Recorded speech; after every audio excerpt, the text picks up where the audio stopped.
পিছনে এখনো লাগা আছে। এখন থেকে যদি আমাকে বা অন্য কাউকে, যে কোনো আলেমকে যদি কোনো তকমা দেওয়া হয়, যদি কোন রকম মত দেওয়া হয়, সেটা হোক মামুনুল হক, হোক হারুন ইজহার, হোক জসিমুদ্দিন রহমানি, হোক নবী, হোক আলী হাসান উসামা, হোক রফিকুল ইসলাম মাদানী, এরকম আরো যাদের নাম না জানা আছে, আপনারা প্রত্যেকটা আলেমের পক্ষে খান হয়ে ইনশাআল্লাহ তাদের কথা বলবেন। এই আরো উজ্জ্বল তরুণ যুবক তরবারি হাতে নিয়ে হাসি মুখে ঘুরছে, কাফেরদের ভিড়ে ঢুকে গেছে। সাহাবায়ে কেরাম বলেন, যুবক কোথায় যাচ্ছ? তুমি তো কাফেরদের ভিড়ে ঢুকে গেছো, ফিরে আসো। তিনি বলছেন, না, আমাকে যেতে দাও। তার ঠোঁটে রক্ত, মাথায় রক্ত, রক্ত ঝরছে, ঠোঁটে হাসি আছে, আমাকে যেতে দাও। আমি উহুদ পাহাড়ের দিক থেকে জান্নাতের সুগন্ধি পাচ্ছি।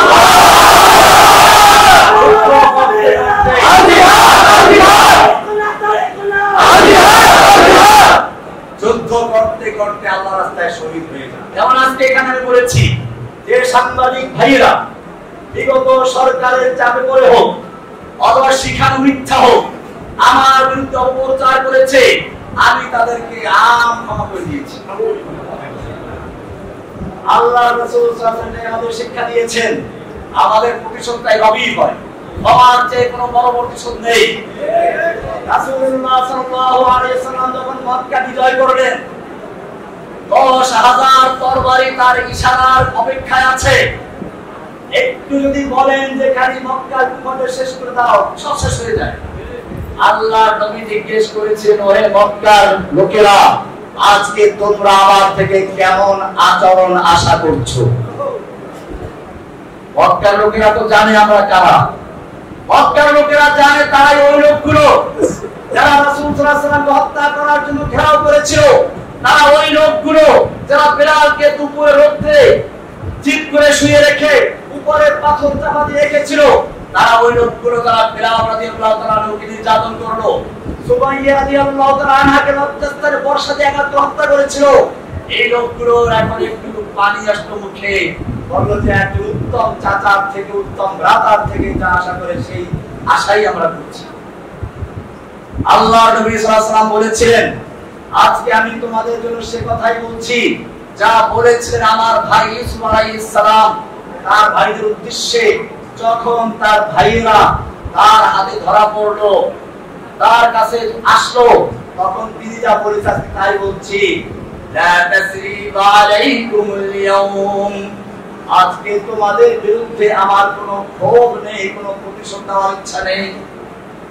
ইযহাবু আনতুমুত তুলাকা, তোমরা সব যাও, তোমাদের সকলকে আমি ক্ষমা ঘোষণা করলাম, সাধারণ ক্ষমা ঘোষণা করলাম। এটার নাম হচ্ছে প্রতিশোধ। দুশমন যখন হাতের মুঠোর মধ্যে চলে আসে তখন দুশমনকে মারা সহজ, কিন্তু ক্ষমা করা কঠিন, রাগ নিয়ন্ত্রণ করা কঠিন। আমাদের প্রিয় নবী, আমাদের রাসূল সাল্লাল্লাহু আলাইহি ওয়াসাল্লাম শিক্ষা দেন নাই অসহায় মানুষকে হত্যা করার জন্য। তিনি বললেন, দুশমন যখন হাতের মুঠোর মধ্যে চলে আসে তাদের ক্ষমা করে দেওয়া সবচেয়ে বড় কাজ। কিন্তু এই ক্ষমা সকলের জন্য প্রযোজ্য নয়। যাদের অন্যায় সীমা অতিক্রম করেছে তাদের বেলায় ক্ষমা প্রযোজ্য নয়। আল্লাহর নবী সাল্লাল্লাহু আলাইহি ওয়াসাল্লাম সেই মক্কা বিজয়ের মহান ক্ষমার দিবসে 13-14 জন বা আরো কিছু কম বেশি লোককে ক্ষমা মাফ করলেন না, তাদেরকে ক্ষমার বাইরে রাখলেন। অবশ্য তাদের অনেকেই পরে ইসলাম কবুল করেছে। এর মধ্যে একজন ছিলেন ইবনে খাতাল, যার অপরাধ ছিল ইসলাম কবুল করে মদিনায় গিয়েছিল। পরে সে আসলে ছিল মুনাফিক, মক্কায় চলে আসলো, দুটো দাসী কিনে আল্লাহর নবীর বিরুদ্ধে সমালোচনামূলক গান গাওয়া, নর্তকী, কনসার্ট করত। আল্লাহর নবী সাল্লাল্লাহু আলাইহি ওয়াসাল্লাম এই ইবনে খাতাল সম্পর্কে বললেন যে তাকে ক্ষমা করা হবে না। আল্লাহর নবী এখনো লোহার টুপিটা খোলেন নাই, মাথায় এখনো লোহার অস্ত্রটা, লোহার সেই হেলমেট বা লোহার পোশাকটা আছে। এর মধ্যে একজন এসে বলল, ইয়া রাসূলুল্লাহ, ইন্না ইবনা খাতাল মুতাআল্লিকুন বিআস্তারিল কাবা। ওই যে ইবনে খাতাল যাকে ক্ষমা করা হয় না শুধু কাবার গিলাফ ধরে আছে। আর কাবা সম্পর্কে কোরআনে বলা আছে মান দাখালাহু কানা আমিনা, শুধু কাবা নয়, কাবার যে হেরেমের সীমানা, হারামের সীমানা, এই সীমানার মধ্যে যে প্রবেশ করবে সেই নিরাপদ থাকবে। এই তো কাবার গিলাফ ধরে আছে, একে কি করবে?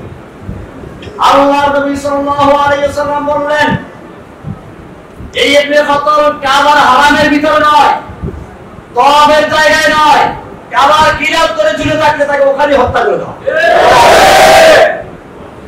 এইভাবে আজকেও যারা জেনে বুঝে ইচ্ছা করে আমাদের সেই কচি কচি ছাত্রদের বুকে গুলি চালিয়েছে, যারা নিরস্ত্র আবু সাঈদের বুকে গুলি চালিয়েছে, তাদের যদি ক্ষমা করা হয় তাহলে ইতিহাস আমাদের ক্ষমা করবে না। গুলি করেছে, নিরস্ত্র যুবকদের ছাত্রদের বুকে গুলি করেছে, অসহায় মানুষদের বুকে গুলি করেছে, তাদের জন্য কোনো ক্ষমা করা হবে না। তাদের প্রাপ্য শাস্তি তাদেরকে পেতেই হবে।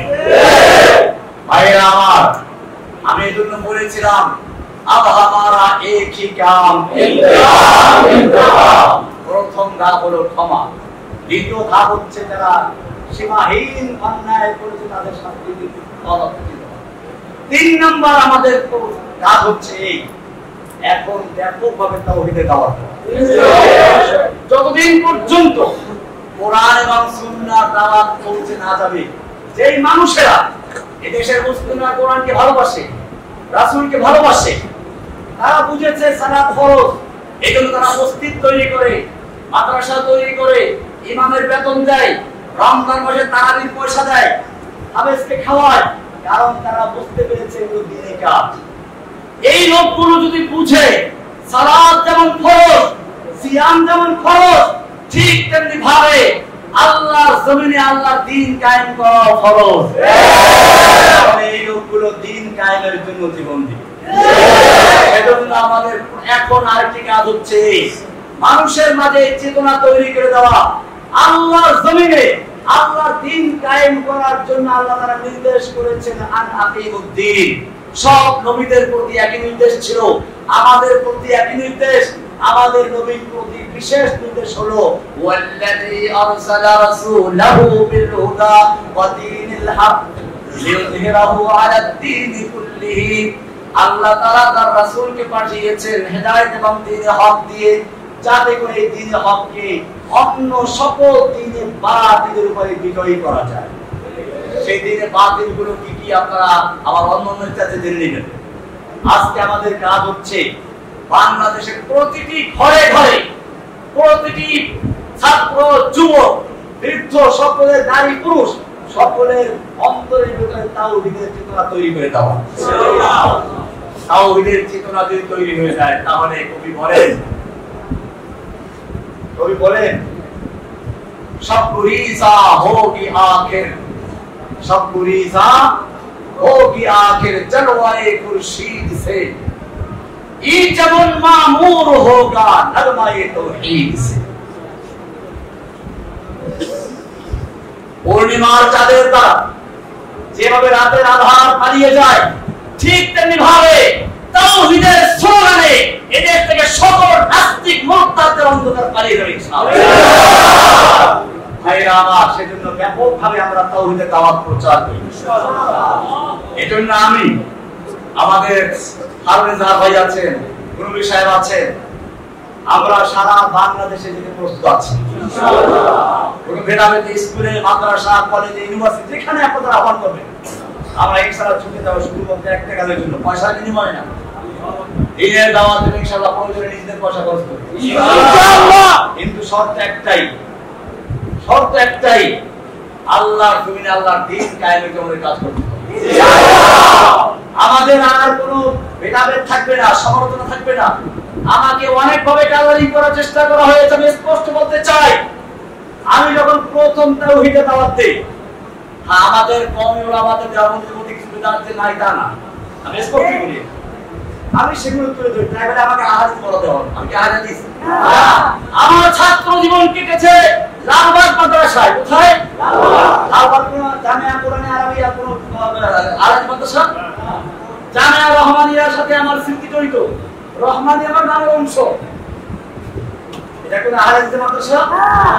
তার ওরম দেওবন্দ আর নিতে রাখা নাকি? দেওবন্দ মাদ্রাসা আর নিতে মাদ্রাসা নাকি? দেওবন্দের ছাত্র দেশে বহু ছাত্র আছে যারা আমার ছাত্র অথবা আমার যারা সমকালীন উসমায় যারা দেওবন্দের ছাত্র, তারা জানে আমাদের যাবে কেমন ছিল। আলহামদুলিল্লাহ দেওবন্দের ছাত্র আছে আমাদের আলুদার সাহেবের শ্বশুর মুফতি সাহেব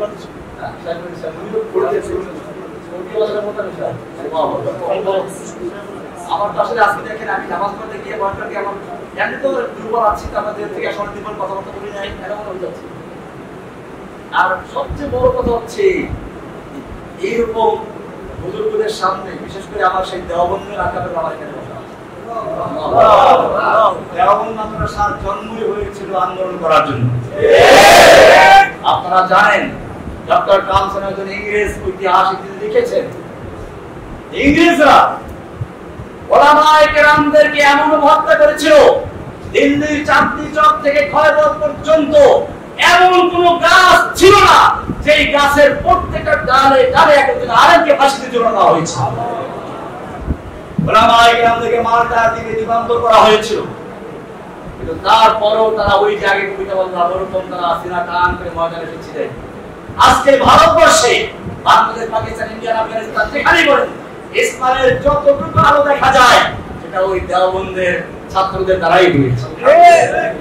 সুতরাং वाकिफ तो है इस राज से ये दार रसन भी, वाकिफ तो है इस राज से ये दार रसन भी, हर दौर में तकमील वफा हमसे हुई है, हर दौर में तकमील वफा हमसे हुई है। যুগে যুগে যখনই বাতিল এসেছে ওলামায়ে দেওবন্দ, ওলামায়ে হাক্কানি, ওলামায়ে রব্বানি তারা বাজারে ঝাঁপিয়ে পড়েছে। বাতিল এসেছিল গণজাগরণ মঞ্চের নাম ধরে, হক নেমেছিল, ওলামায়ে দেওবন্দ নেমেছিল শাপলা চত্বর আন্দোলনের মাধ্যমে। বাতিল এসেছিল নরেন্দ্র মোদির রূপ ধরে, হক এসেছিল কওমি মাদ্রাসার ওলামায়ে কেরামদের নেতৃত্বে ব্রাহ্মণবাড়িয়া থেকে, হাটাবাড়ি থেকে কওমি মাদ্রাসার স্রোত ধারণ করে। সুতরাং বাতিল যখনই এসেছে ওলামায়ে হাক্কানি, ওলামায়ে রব্বানি, ওলামায়ে দেওবন্দ বাজারে ঝাঁপিয়ে পড়েছে। আমি তো তাদেরই একজন সন্তান। আল্লামা আজিজুল হক রাহমাতুল্লাহি আলাইহি বাংলাদেশের প্রসিদ্ধ শাইখুল হাদিস। শাইখুল হাদিস আমরা অনেকেই আছে, কিন্তু এক কথায় শাইখুল হাদিস বলতে কাকে বোঝায়? আর বলতে রাখো ইদা উতলিকা তাহলে কি ইরাদু বিহি আল-ফাদুল কামিল। মান হুয়া আল-ফাদুল কামিল? যদি শুধু বলা হয় শাইখুল হাদিস তাহলে কাকে বোঝায়? দুনিয়া থেকে চলে গেছে, কত বছর হয়ে গেছে, এখন পর্যন্ত কি আছে তার নাম জীবিত আছে। আল্লামা শাইখুল হাদিস রাহমাতুল্লাহ আলাইহিকে দেখতাম যখনই কোনো ইসলামিক কোন কার্যকলাপ শুরু হয়ে গেছে তিনি বলতেন আবু বকর রাদিয়াল্লাহু সেই মহান উক্তি, আয়ান কুসুদ্দিন ওয়া আনা হাই, দ্বীনের সামান্য ক্ষতি হবে আর আমি জীবিত থাকবো এটা হতে পারে। তিনি ময়দানে ঝাঁপিয়ে পড়েছেন, তিনি বারবার জেনে গিয়েছেন, নির্যাতিত হয়েছেন। আমি তো তার ছাত্র, আল্লামা আজিজুল হকের ছাত্র, মুফতি আমিনীর ছাত্র, আমি লালবাগের ছাত্র। মালিকাদের কাছে জানেন আমি তাদের রহমানের লালবাগের লালবাগ থেকে শুরু করে রহমানিয়া থেকে শেষ, দাওয়া শেষ করে তারপর দেওবন্দ গেছি। ভাইয়েরা আমার, তাহলে কেন আমাকে এই কালারিং করা হলো? আমি আপনাদের সাথে স্পষ্ট বলি, আমার বক্তব্যের কিছু ভাষা করা হয়ে যেত, এই ভাষার কারণে হয়তো আমার কথা একটু কষ্ট পেয়েছেন। আমি আজকে এই লালখান বাজার মাদ্রাসা থেকে বলছি, আমার কথায় যদি কেউ কষ্ট পেয়ে থাকে, বিশেষ করে আমার কওমি অঙ্গ ওলামায়ে কেরামরা, আমি তাদের কাছে করজোড়ে ক্ষমা চাচ্ছি। আমি আপনাদের সন্তান, আমি আপনাদের বাচ্চা। খেতে যে নামে তার পায়ে কাদা লাগে, আমি খেতে নেমেছিলাম, কাদা লেগেছিল, সেই কাদাগুলো ধুয়ে মুছে পরিষ্কার করে আপনাদের কাছে এসেছি। ইনশাআল্লাহ বাকি জীবনটুকু যেন ওলামায়ে দেওবন্দ, ওলামায়ে হাক্কানি, ওলামায়ে রব্বানি তাদের সাথে থেকে ইসলামের বিজয় দেখে যেতে পারি, সেজন্য আপনাকে দোয়া করবেন। আমিন। এখন আমার একই কাজ, ইউযহিরাহু আলা দ্বীনের সকল দিনের বাতিলের উপরে দ্বীনের হককে বিজয়ী করার জন্য বাংলাদেশের প্রান্তে প্রান্তে ছুটে যাওয়ার ইচ্ছা আছে ইনশাআল্লাহ। ইনশাআল্লাহ সাহেবুল ইসলাম ইনশাআল্লাহ আমাদের সাথে থাকবেন। ইনশাআল্লাহ আমরা আত্মৈশীরা না, আমাদের সঙ্গে এই বৃদ্ধরা থাকবেন, যুবকরা থাকবেন। জেনে রাখবেন, কোন একটা বিপ্লব যদি তৈরি হতে হয়, যুবকের রক্ত, মুরব্বীদের পরামর্শ, ধনীদের অর্থ, বললাম আবার শোনেন, ওসমানদের অর্থ, ওসমান গনি অর্থ, আলীর মতো যুবকদের শক্তি, আর আবু বকরের মতো মুরব্বীদের ছায়া। এই তিনটার সমন্বয় যখন ঘটে তখন বিজয় আসে ইনশাআল্লাহ। এখন থেকে আমি ধন্যবাদ জানাই আমাদের হাফিজার সাহেবের আব্বা মুফতি ইজহারুল ইসলাম চৌধুরী সাহেব। আপনারা কি হয়তো দূরে তারা চিনেন না। আমি যখন হাফিজার সাহেবের নামও শুনি না, তখন ওনার নাম আমি শুনেছি। এই বাংলাদেশে ইসলামের জন্য যারাই কাজ করেছেন সবাই বলতেন আমার লাল খান বাজার মাদ্রাসায় মুফতি ইজহারুল ইসলাম চৌধুরী সাহেবের কাছ থেকে ওনার ওখানে আছি। সুতরাং আমার মনে হচ্ছে আজকে এখান থেকে যেভাবে আমি দেখতেছি, যুবকদের ভাইদের দেখতে পাচ্ছি, আমি আশাবাদী যেই জাগরণের স্বপ্ন দেখেছিলাম 2013 সালে, ওদের গণজাগরণ মঞ্চের জবাব দেওয়ার জন্য ঝাড়ু দিয়ে পিটালে চলবে না, অন্ধকার দূর করতে হলে আলোর মশাল জ্বালাতে হবে। সেজন্য গণজাগরণ মঞ্চের অন্ধকার দূর করার জন্য তাওহীদের আলোর মশাল নিয়ে ময়দানে নেমেছিলাম। আজকে আমি লাল খান বাজারে দেখতে পাচ্ছি সেই মশাল জ্বলতে জ্বলতে ওদের কইলে আগুন লাগিয়ে দিই।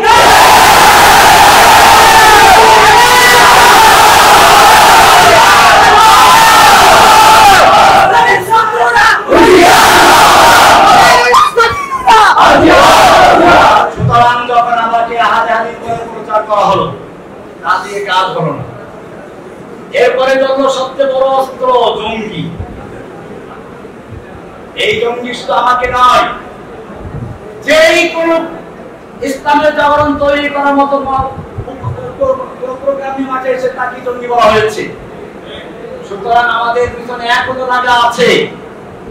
এখন থেকে যদি আমাকে বা অন্য কাউকে, যে কোনো আলেমকে যদি কোনো তকমা দেওয়া হয়, যদি কোন রকম মত দেওয়া হয়, সেটা হোক মামুনুল হক, হোক হারুন ইজহার, হোক জসিমুদ্দিন রহমানি, হোক কুনবী, হোক আলী হাসান উসামা, হোক রফিকুল ইসলাম মাদানী, এরকম আরো যাদের নাম না জানা আছে, আপনারা প্রত্যেকটা আলেমের পক্ষে ঢাল হয়ে ইনশাআল্লাহ তাদের কথা বলবেন। আপনারা সেই ঢাল, আপনারা সেই যুবক যারা রাসূল সাল্লাল্লাহু আলাইহি সাল্লামকে ওদের ময়দানে একা হয়ে পড়েছেন, তীর তরবারি আঘাত আসছে, সাহাবায়ে কিরাম নিজেদের বুকটাকে ঢাল শক্তি দিয়েছে। আমি চাই বাংলাদেশের ছাত্র জনতা যারা পুলিশের গুলির সামনে নিজের বুক পেতে দিয়েছো, আবারও যদি কোনো আলেমের উপর আক্রমণ আসে, কোনো আলেমকে জেলে দিতে বা চক্রান্ত করা হয়, তোমাদের সে বুকে তাজা রক্তের মাঝে অবতরণ করবে। अब हमारा एक ही काम, এই ময়দানে যদি অবতরণ হন, জেনে রাখবেন তারা মরে না।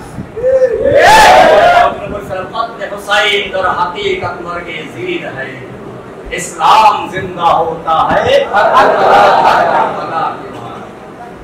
সুতরাং কোন বাতিলের রক্তচক্ষুকে ভয় না পেয়ে আমাকে দুইবার পুরস্কার দেওয়া হয়েছে। আমি বলতে চাচ্ছি না, ওটা আমার মধ্যে আপনার মধ্যে থাকবে, কিন্তু আমার সবচেয়ে বাধা লেগেছিল, আপনাদের শোনা দরকার এটা। আমাকে বলা হলো, আমার সাহেব কথা তো অনেক বলেছেন, অনেক শক্তি দেখিয়েছেন, আল্লাহ আপনাকে দেখে না, আল্লাহ ব্যস্ত আছে। কোরআনে বলা শুনেন, নাউযুবিল্লাহ পরে বলেন, শুনেন কি বলে। তারা বলতে চায় কোরআনে ওই যে ইয়াসআলু মান ফিস সামাওয়াতি ওয়াল আরদি কুল্লু ইয়াউমিন হুয়া ফি শান, ওই যে আল্লাহ এখন ব্যস্ত আছে, শানটা ব্যস্ত হয়েছে। আল্লাহ এখন ব্যস্ত আছে, সানাকুলুকুলা কুমাইয়ুস সাকালান, আল্লাহ আমাদেরকে ছেড়ে দিয়েছেন ধরবো, তো যখন ধরবে তখন বলবে। এখন তো আমরা আপনাকে ধরছি, এখন আমরা যা করি আল্লাহ আমাদের ধরবে না। চিন্তা করেন কোরআন কি কত অপব্যাখ্যা করছে। এটা নিশ্চয়ই কোন শয়তানের শিক্ষা দিয়েছে। আমি তখন প্রতিবাদ করেছিলাম, এরপরে আমাকে ক্রসফায়ার দেওয়ার নিয়ে গেল। আমি আপনাদেরকে বলছি, আমাকে যখন ক্রসফায়ার নিয়ে যাওয়া হলো, চোখ বাঁধা, হাতে হ্যান্ডকাপ লাগানো, আমার মনে হচ্ছিল আমি এই এখনই পাখি যেমন উড়াল দেওয়ার আগে হালকা হয়ে যায়, বিমান যেমন আকাশের দিকে হালকা হয়ে যায়, এখনই উঠবে, ঠিক তেমনি ভাবে আমি আল্লাহর কাছে এক্ষুনি চলে যাবো। যাওয়ার জন্য দিচ্ছিলাম, কেন তারা বলি এই সহ্য হচ্ছে না, এমন একটা আশা নিয়ে অপেক্ষা করছিলাম। মনে করি তখন যদি আমাকে গুলি করা হতো, হয়তো আমার মাঝে আর আল্লাহর সাথে সাক্ষাতের মাঝে শুধুমাত্র গুলিটাই ব্যবধান করা হতো। ভয় পাওয়ার কারণ নেই, কারণ নেই।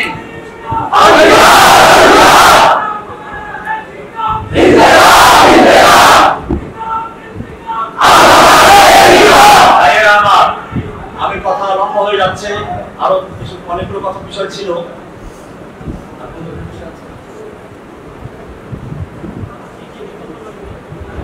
নির্যাতনের বিষয়টা আসলে হচ্ছে, দেখেন আল্লাহ তাআলার দ্বীনের পথে যারা যায়, দেখেন পাখি মানুষ খাতায় করে না, কাউয়া পারে, কাউয়া পারে কি কোথা পাখি, যে পাখি দেখতে সুন্দর, গান ভালো। আমি ওই যে মুখে আপনার সঙ্গে কিছু কবিতা করেছিলাম, আসলে কি বুঝলো, ফাতাইরুলা ইসতারু ইল্লা,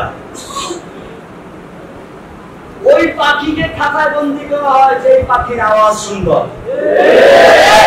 ঠিক তেমনি ভাবে যেই কোরআনের পাখি কোরআনের কথা বলে, যেই কোরআনের পাখিরা সুন্নাহর কথা বলে, তাদেরকে যেখানে বন্দী করা হয়। যারা কোরআন সুন্নাহর কথা না বলে, কোন শাসকের পথটা ত্যাগ করে, তাদের জেলে দেওয়ার মতো সৌভাগ্য হয় না।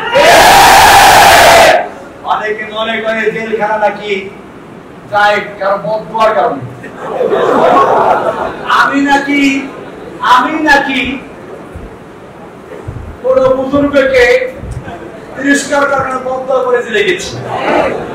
কোরআনে আছে, নবীদেরকে এই কথাই বলা হতো, ইল্লা আতারাকা বা'দু আলিহাতিনা, আমাদের কোন দেবদেবী তোকে কি করতে বদদুয়া দিয়েছে, তাই সে জেলে গেছে। আমি আপনাদের জিজ্ঞেস করতে চাই, ইউসুফ আলাইহিস সালাম জেলে গিয়েছেন কার বদদুয়ায়? আমাদের রাসূল সাল্লাল্লাহু আলাইহি ওয়াসাল্লামকে 3 বছর পর্যন্ত এই কারাগারের মতো না, এই কারাগারে খাওন যায়, পানি যায়। আমাদের নবীকে যে কারাগারে আটকে রাখা হয়েছিল, সেখানে খাবার ছিল না, পানি ছিল না, উত্তপ্ত মরুভূমির বালু ছিল, পাহাড় ছিল।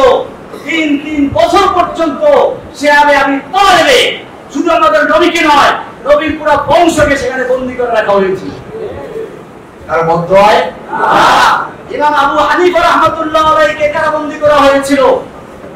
এক riwayate বলা হয় যে উনি জেলখানাতেই মারা গেছেন, আর কাউকে আসতে না মুক্ত করা হয়েছিল, কিন্তু গৃহবন্দী অবস্থায় মারা গেছেন, এই অবস্থায় বন্দী অবস্থায় মারা গেছেন। তিনি কার বদদুয়া করেছিলেন? ইমাম আহমদ বিন হাম্বল রাহমাতুল্লাহ আলাইহিকে কারাবন্দী করা হয়েছিল, নির্যাতন করা হয়েছিল। ইমাম ইবনে তাইমিয়ার লাশ কারাগার থেকে উঠেছিল। এই সবাই কি কোন বুজুর্গকে তিরস্কার করে বদদুয়ার খপ্পরে পড়েছিলেন? বরং পরিষ্কার শুনুন, ওই যে বললাম জেলখানায় যেতেও ভাগ্য লাগে, জেলখানা সবার জন্য নয়। কাউয়া কোনোদিন কেউ পারে না, পারে ময়ূর, পারে তোতা পাখি, আর হয়তো রূপ আছে অথবা কি আছে, গুণ আছে। যার কোনোটাই নাই, তাকে কেউ খাঁচায় বন্দী করে খামাখা খাওয়ান দেয় না। ঠিক তেমনি ভাবে যেই পাখির গলায়, যে আলেমের গলায় কোরআনের আওয়াজ থাকে না, যেই আলেমের গলায় একাদশ দিনের কথা থাকে না, যেই আলেমের গলায় নাস্তিক মুরতাদদের বিরুদ্ধে কথা থাকে না, যে আলেমদের গলায় আল্লাহর জমিনে আল্লাহর দ্বীনকে বিজয়ী করার স্বপ্ন থাকে না, সেই আলেমদেরকে জেলখানায় নেওয়ার কোনো প্রয়োজন হয় না। সুতরাং পরিষ্কার হয়ে গেল, জেলখানায় যাওয়াটা একটা সৌভাগ্যের ব্যাপার। আপনারা কি দেখেন না এখন চোখ খুলে জেলখানায় কারা গেছে বাংলাদেশে? অতিথির দেওয়ার দরকার নাই। আর তবে আমাদের আগামীদের অনেকেই আছে যাদেরকে জেলে নেয় নাই, ওরা জানে এখানে ভিন্ন লোক আছে। এই মুরব্বীদেরকে জেলে নিলে রহমানিকে নিলে তো তারা দেখতে পাচ্ছে কেমন কিছু হয় নাই। এই সমস্ত মুরব্বীদের কাউকে যদি জেলে দেওয়া হতো বাংলাদেশের জমি আগুন লেগে যেত। আপনাদেরকে মনে রাখবে, সেই জন্যই ওলামায়ে কেরামদেরকে তারা দিতে ভয় পেয়েছিল, এদেরকে নিয়ে যেত। তাও তো আল্লাহ আমাদের সঙ্গে সার নাই। আজমিরা সাহেব রহমতুল্লাহ আলাইহিকে জেলে নিয়েছিল, মুফতি আমিনকে জেল খাটতে হয়েছে। এরকম ভাবে আমাদের বর্তমানে অতীতের নিকট অতীতের যারা আগামী তাদের জেল খাটতে হয়েছে। সুতরাং মনে রাখতে হবে আমরা তাদেরই সন্তান। উলাইকা আবাই ফাজিলি বিমিসলিহিম, উলাইকা আবাই, এরাই হচ্ছে আমাদের পিতৃপুরুষ আব্বা। কারা? আমাদের আব্বা ইমাম আবু হানিফা রাহমাতুল্লাহ আলাইহি, আমাদের আব্বা ইমাম আহমদ বিন হাম্বল রাহমাতুল্লাহ আলাইহি, আমাদের আব্বা ইমাম ইবনে তাইমিয়া রাহমাতুল্লাহ আলাইহি, আমাদের আব্বা হোসেন আহমদ মাদানী, কাসিম নানাতুবি, মাহমুদ হাসান দাওবন্দি রাহমাতুল্লাহ আলাইহি আজমাইন, আমাদের আব্বা ইমাম আজিজুল হক রাহমাতুল্লাহ আলাইহি, আমাদের আব্বা আমির রাহমাতুল্লাহ আলাইহি, আমিরের আব্বা, আমাদের আব্বা আপনাদের কি নাম হলো? আজকে উস্তাদ যারা বসে আছেন, মুফতি ইজহার ইসলাম চৌধুরী, মুফতি আবুল রহমান কাসিম,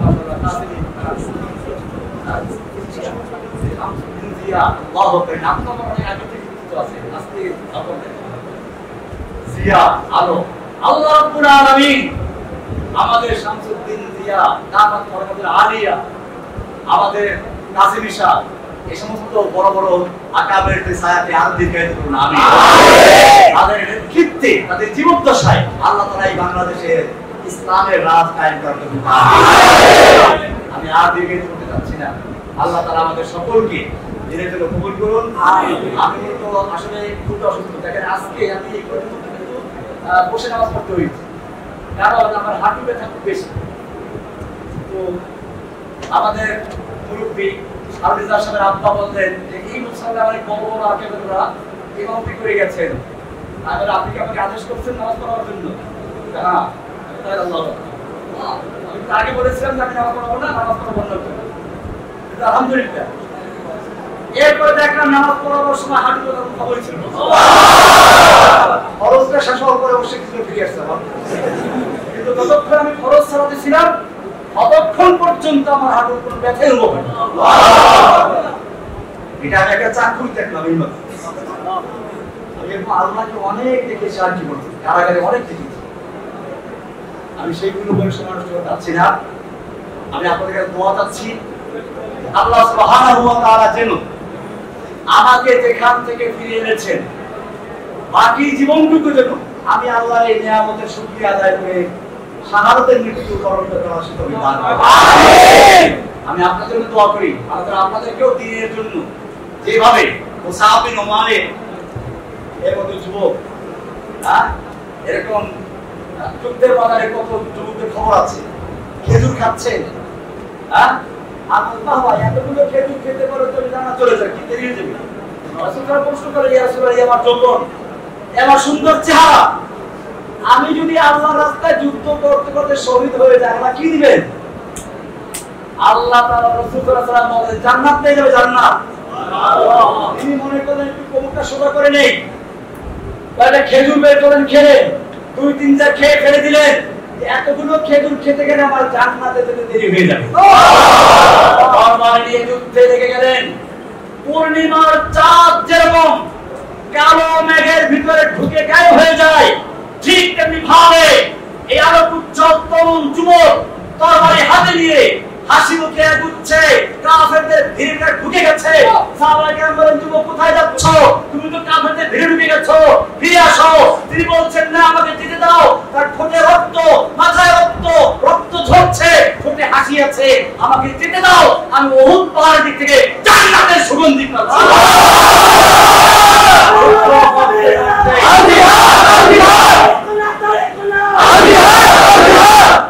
যুদ্ধ করতে করতে আল্লাহর রাস্তায় শহীদ হয়ে যান,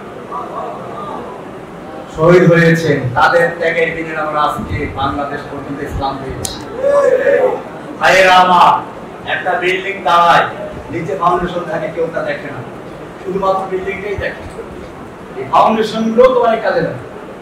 আমি চাচ্ছি যারা বাংলাদেশের জমিনে দ্বীন কায়েমের জন্য নামের জন্য নয়, সোশ্যাল মিডিয়ায় তার প্রচারের জন্য নয়, শুধুমাত্র আল্লাহর জমিনে আল্লাহর দ্বীন কায়েমের জন্য, আল্লাহকে খুশি করার জন্য যারা ইসলামের জন্য জীবন দিয়ে এক দল যুবকের প্রয়োজন আছে।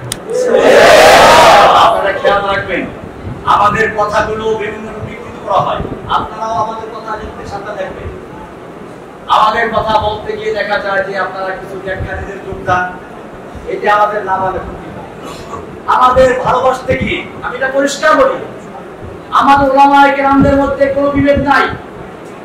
আল্লাহ মামুনুল হক আমার ছাত্র জীবনের বন্ধু, আমি তাকে আমার ওস্তাদের সন্তান, আমি তাকে আমার অন্তর দিয়ে ভালোবাসি। মাহমুদ হাসান গুলবি, ওসামা, আনিসুল ওসামা, রফিকুল ইসলাম মাদানী, আমরা একসাথে জেল খেটেছি, কাজেই তারা আমার জেলের ভাই। আরো অনেকে আছে, হারুন আমাদের সাথে আছেনি, আমাদের মধ্যে কোনো ভেদাভেদ নেই। কিন্তু এখন আমাকে ভালোবাসতে গিয়ে যদি হারুন সাহেবের বিরুদ্ধে আপনি কথা বলেন, ওনাকে ভালোবাসতে গিয়ে আমাকে মুনাফিক বললেন, এটা আমরা বরদাস্ত করব। এই ভালোবাসার দরকার নেই, বরং এরকম লোকেরা ইসলামের ক্ষতি করে, ক্ষতি তৈরি করে। আপনারা খবরদার আমাদের কাউকে ভালোবাসতে গিয়ে অপরকে হেয় করার চেষ্টা করবেন না। বরং আপনারা আমাদের মুখ থেকে যদি কোনো সময় কোনো ভুল ক্রমে কারো সমালোচনা বের হয়েও যায়, আপনারা বরং বলবেন, আমাকে বলবেন যে আরে তুমি তো আপনার খুব প্রশংসা করেছি। ওই যে শেখ সাদির কবিতা আছে, শেখ সাদির দরবারে একজন কবি এসে চরম ভাবে তাকে, শেখ সাদির কবিতা এক বাদশার দরবারে একজন কবি বাদশার সমালোচনা করে কবিতা তৈরি করেছে। বাদশাহ ভাষা বোঝে না, একজন দুবাসীকে জিজ্ঞেস করলো সে কি বলেছে, তো বলল যে বাদশাহ সেটা তার খুব প্রশংসা করেছে, তো বলে 1 লাখ মুদ্রা পুরস্কার দাও। আর একজন ছিল, সে বুঝছে স্যার তার প্রশংসা করে সমালোচনা করেছে, এ মিথ্যা বলেছে, না ওকে পুরস্কার দাও, তোমার তুমি বুঝছি তুমি সত্যি বলেছো, তোমার এই সত্যের চেয়ে ওর মিথ্যা বাতাসে বেশি ভালো লাগে। আমার উদ্দেশ্য হচ্ছে আপনার সত্য কথা হলো অনেক সময় ইসলামে তাতুল বাইন, দুইটার মধ্যে মিলানোর জন্য মিথ্যা বলা যায় না। ওই সত্য যা দুইটার মধ্যে গন্ডগোল লাগায়, তার চেয়ে ওই মিথ্যা যা দুটোকে মিলে তা অনেক ভালো।